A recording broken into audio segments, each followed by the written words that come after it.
Jornalista formada pela PUC do Rio, a professora da SPM Bernadette Ângelo de Almeida tem uma longa trajetória na área de gestão em responsabilidade social e sustentabilidade. Consultora e articulista fixa na revista Plurale, atuou durante 15 anos na comunicação empresarial da Vale, gerenciando processos de comunicação institucional, interna e com comunidade nos níveis regional e corporativo, tendo sido responsável ainda pela comunicação da Fundação Vale. Em entrevista ao Eco, a professora nos fala sobre o papel do consumidor como um indutor da responsabilidade social e da sustentabilidade, em um mundo cada vez mais preocupado com as mudanças climáticas. Se a gente for observar, você tem, nos últimos anos, a gente pode observar o seguinte, que as várias marcas e empresas começaram a trabalhar esse posicionamento do social e ambientalmente responsável, seja porque elas são de segmentos, e aí é interessante porque a gente separar um pouco o fenômeno quando ele acontece em empresas B2B, onde você não tem a figura do consumidor final, e em marcas e empresas que trabalham, que na verdade o recado a ser dado é diretamente o consumidor, seja empresas de bens de consumo, empresas de serviço e por aí vai. Se a gente for observar, hoje esse é um fenômeno distinto. Os bancos falam sobre sustentabilidade, as empresas de cosméticos falam sobre sustentabilidade, as empresas de energia falam sobre sustentabilidade, empresas mineradoras falam sobre sustentabilidade, empresas de seguros falam sobre sustentabilidade. Quer dizer, se a gente for observar, hoje existe um fenômeno mundial, e aqui no Brasil isso tem acontecido também, de empresas que trabalham fortemente a sustentabilidade e a responsabilidade social como um atributo de marca. Quer dizer, como uma maneira delas serem vistas. Por quê? É interessante a gente observar esse fenômeno sobre vários aspectos. Primeiro, você tem empresas algumas empresas, elas têm alguns segmentos de mercado, eles têm um potencial de impacto social e ambiental muito grande. Então, ao trabalhar a sua reputação, ao trabalhar o seu posicionamento, a sua imagem, independente dessas empresas elas terem um consumidor final visível, que sou eu, que é você, elas têm a necessidade, no caso das empresas de energia, não nem tanto as concessionárias, mas as empresas que geram energia, né? Seja energia petrolífera, seja energia, né, via biocombustível, por aí. Quer dizer, é um segmento típico que para você gerar energia, você sempre gera algum nível de impacto, né? Quer dizer, a própria matriz energética é uma das grandes discussões, né, quando a gente fala da questão ambiental. Essas empresas, elas têm de cara um passivo de imagem, que elas podem converter no ativo de imagem. Por que há 12 anos, e aí sintomaticamente, eu gosto muito de citar o caso da BP, da British. Por quê?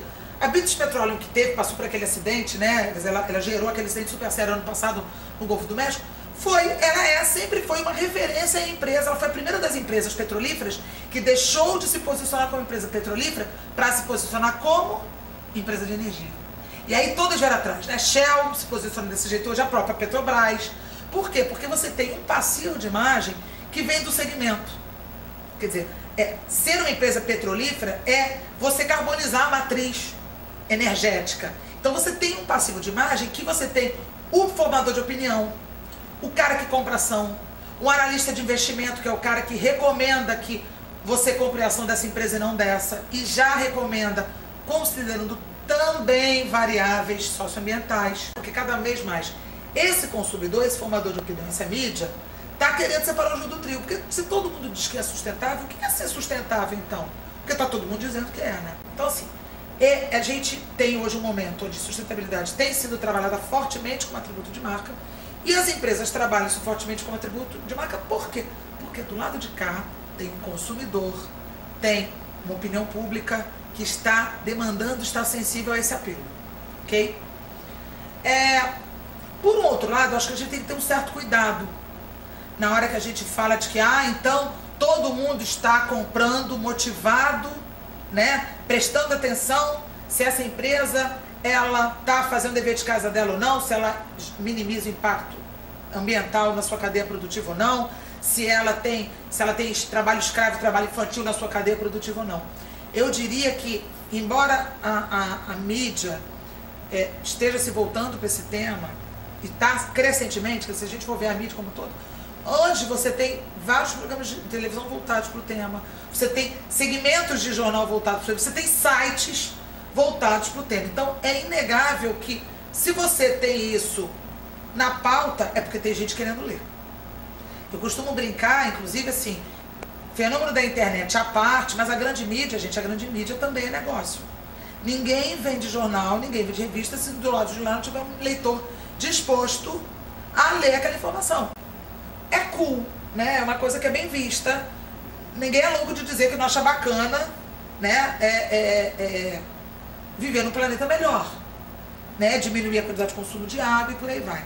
Só que eu tenho visto uma discussão muito na periferia ainda, né? Começando pela escola. As escolas discutem, porque aí como é que eu vou falar de consumidor? Tem que falar do ambiente onde ele está forjado, onde ele é criado.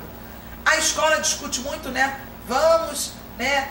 Que é bacana, que tem o seu mérito, né? Vamos economizar água. Então hoje você já tem uma geração que ensina pai e mãe a economizar água, a reciclar o lixo. Agora quem é que está discutindo o consumo? Porque na realidade, durante muito tempo a discussão foi modelo de produção, né? Então assim, vamos fazer gestão ambiental nas empresas, né? Vamos reciclar água, vamos diminuir a quantidade de emissões que eu tenho na minha cadeia. Só que, o modelo de produção, ele responde ao quê? A um modelo de consumo. Aí eu tenho um exemplo assim que eu gosto sempre de dar, que é o exemplo das mineradoras, né? Ninguém gosta de mineradora em tese, né? Quem já viu uma mina acha que é um horror. Isso não é só aqui não. Na Austrália é assim, na África do Sul é assim. Por quê? Porque a cava da mina é uma experiência estética muito contundente. Você vê, né, a terra. Só que é o seguinte, enquanto todo mundo não abrir mão, enquanto a classe média, média alta, não abrir mão do seu apartamento com 2 vagas na garagem, sou sobre, vai ter que ter minério de ferro. Porque ainda não inventaram nada melhor pra fazer carro que aço. E aço é feito de minério. Então a gente não quer a cava, mas a gente não quer abrir a mão do carro da gente. Então é interessante a gente desmistificar um pouco essa discussão, porque senão a gente fica batendo na tecla de demonizar empresas, e demonizar empresas, seja elas quais forem, e a gente tem que evoluir nessa discussão, e por isso que é muito interessante a tua pergunta, quer dizer, para um modelo de produção, você tem um modelo de consumo. Por que China e Índia, que é uma pena, China e Índia não assinaram o protocolo de Kyoto? E talvez não assinem nem tão cedo. Por quê? Porque eles estão no pico de crescimento industrial. Eles são países hoje que estão no movimento de reconstrução que vão precisar sim de muito uso de aço. Então você tem uma discussão que não dá. Hoje eu vejo assim, quanto mais a gente evoluir nessa articulação do modelo de produção, modelo de consumo, mais a gente avança. Porque o modelo de consumo, ele retroalimenta o modelo de produção. E você tem um modelo de produção que determina um jeito de consumir. Mas o fato é que eu só acho que a gente tem que ter um certo cuidado na hora que a gente fala de consumo sustentável e responsável, porque, primeiro, talvez a gente compre muito mais o ideário do que a gente preste atenção nessas coisas todas. Segundo, que a gente vive, e aí não tem onde a gente fugir, não sou eu que estou dizendo isso, tem um monte de sociólogos, né, bacanérrimos aí lá fora discutindo isso, que é o seguinte: a gente consome, o consumo é uma dimensão identitária do nosso tempo. Nós consumimos não porque a gente precisa, porque a gente não precisa daquilo, a gente precisa pertencer a um grupo, a gente precisa ser percebido. E é isso que talvez seja uma maneira da gente poder entender o que está por trás de um menino de classe média não conseguir ser feliz, menino de 12, 13 anos, ele não consegue ser feliz, um menino de classe média, média alta, se ele não tiver pelo menos 2 marquinhas de tênis lá, que a gente conhece quais são, dentro do armário dele. Por quê? Porque ele está comprando pertencimento. Ou o boy que torna o primeiro salário dele, né, o motoboy que torna o primeiro salário dele num tênis de marca original e do modelo mais caro, né?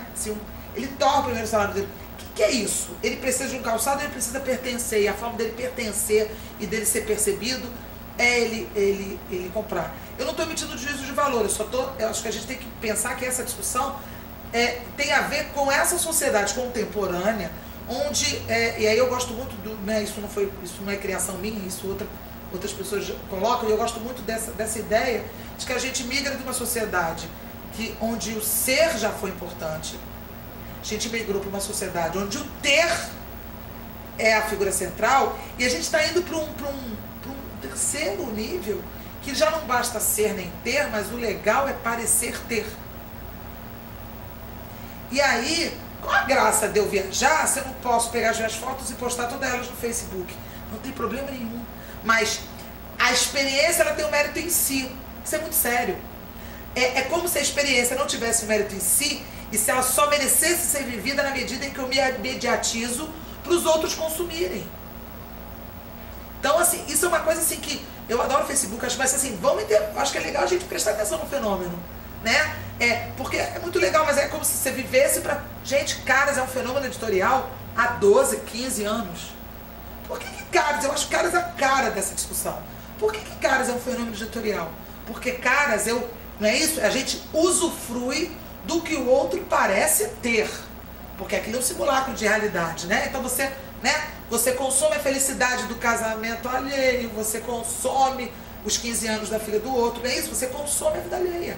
É muito louco isso. Então, e claro que quando a gente fala de sustentabilidade de consumo, não dá pra gente dissociar isso desse caldo cultural onde a gente está, entendeu? Onde o consumo é uma dimensão identitária e que não dá pra gente definitivamente discutir sustentabilidade só focando no modelo de produção. A gente tem que pensar modelo de produção, modelo de desenvolvimento, e isso requer a gente pensar que modelo de consumo a gente quer, porque a conta não vai fechar.